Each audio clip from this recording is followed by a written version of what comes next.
Ever na kayo nararamdaman ninyo, mataas ang bilihin, yung bigas ng pangako. Saan damakal yung pangako ginawa? May pabahay. Nagawa ba? Wala. Hindi. Wala. Hindi.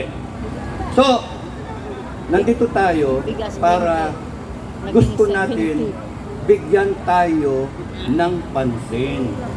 Binibigyan natin siya ng pagkakataon. BBM, kung nadidinig mo ko, binibigyan namin kayo ng pagkakataon sagutin ang hinanaing ng taong bayan. Number 1, you take a hair follicle drug test.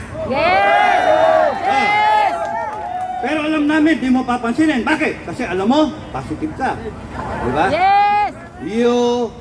You take a hair follicle drug test. That's the grievance number 1. Yon ang gusto namin resulta. Number 2, ano ang ginawa ninyo sa pera ng taong bayan? Number 1, yung Drug test.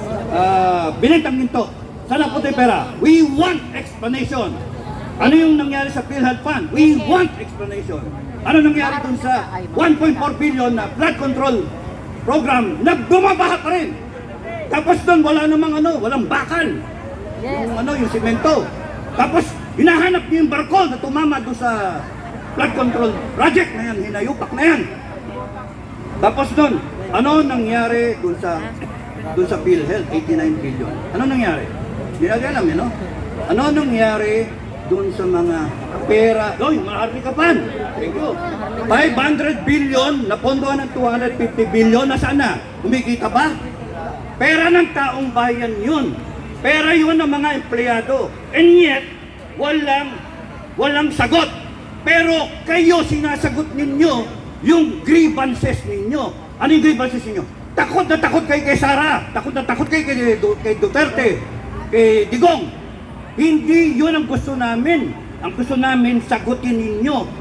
Please, sagutin ninyo. At kayong mga nakapaligid kay Marcos, kayong mga AFP at mga PNP, pakiusap, wag niyong aawayan yung AFP, PNP. Nasasaktan kami. Galing kami doon.